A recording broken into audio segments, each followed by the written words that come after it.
স্বামী দিন শেষে তার স্ত্রীর কাছে আসলে কি চায়? আজকের এই ভিডিওটি দেখলে আপনারা সম্পূর্ণ কাহিনী বুঝতে পারবেন। সব পুরুষ মুখে বলতে পারে না।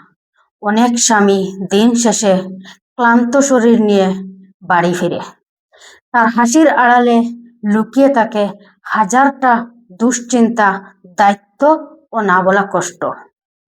আর সেই সময় সে সবচেয়ে বেশি খুঁজে তার স্ত্রীর কাছে একটু শান্তি। একজন স্বামী সব সময় দামি উপহার চায় না।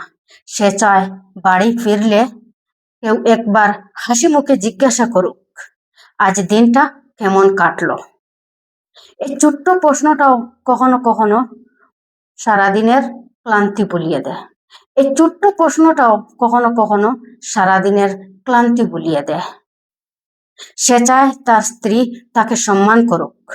পুরা পৃথিবী যদিও তাকে ভুল বুঝে, অন্তত একজন মানুষ তাকে বিশ্বাস করে।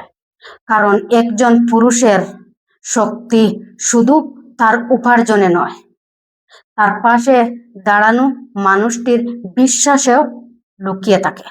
সে চায় রাগের মুহূর্তেও সম্পর্কটা যেন ভেঙে না যাক।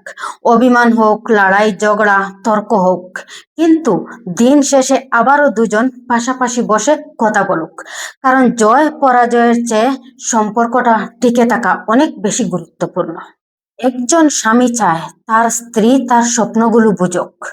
হয়তো সব ইচ্ছে পূরণ করতে পারে না, কিন্তু সে চায় তার চেষ্টা যেন অদৃশ্য না হয়ে যায়। স্ত্রীর একটা কথা, আমি তোমার উপর ভরসা করি, এই ছোট্ট কথাটাই একজন স্বামীকে আবারও নতুন করে লড়াই করার সাহস জুগিয়ে দেয়। একজন স্বামী চায় তার স্ত্রী তার স্বপ্নগুলো বুঝুক। হয়তো সব ইচ্ছে পূরণ করতে পারে না, কিন্তু সে চায় তার চেষ্টা যেন অদৃশ্য হয়ে না যায়। আর সবচেয়ে বড় কথা, সে চায় এমন একটি ঘর যেখানে বাহিরে যতই ঝড় বৃষ্টি হোক না কেন, কিন্তু ঘরের ভিতরে একটু শান্তি থাকুক। যেখানে দুজন একে অপরের প্রতিদ্বন্দ্বী নয়, বরং একে অপরের আশ্রয় হয়। ভালোবাসা মানে শুধু ভালোবাসি বলা নয়। ভালোবাসা মানে অপেক্ষা করা। ভালোবাসা মানে একে অপরকে ক্ষমা করে দেওয়া। ভালোবাসা মানে একে অপরকে বোঝার চেষ্টা করা। কারণ একজন সুখী স্বামীর সবচেয়ে বড় সম্পদ তার স্ত্রীর ভালোবাসা, আর একজন সুখী স্ত্রীর সবচেয়ে বড় ভরসা তার স্বামীর সম্মান ও পাশে থাকা। সম্পর্ক তখনই সুন্দর হয় যখন দুজন একে অপরের আশ্রয় হয়ে ওঠে।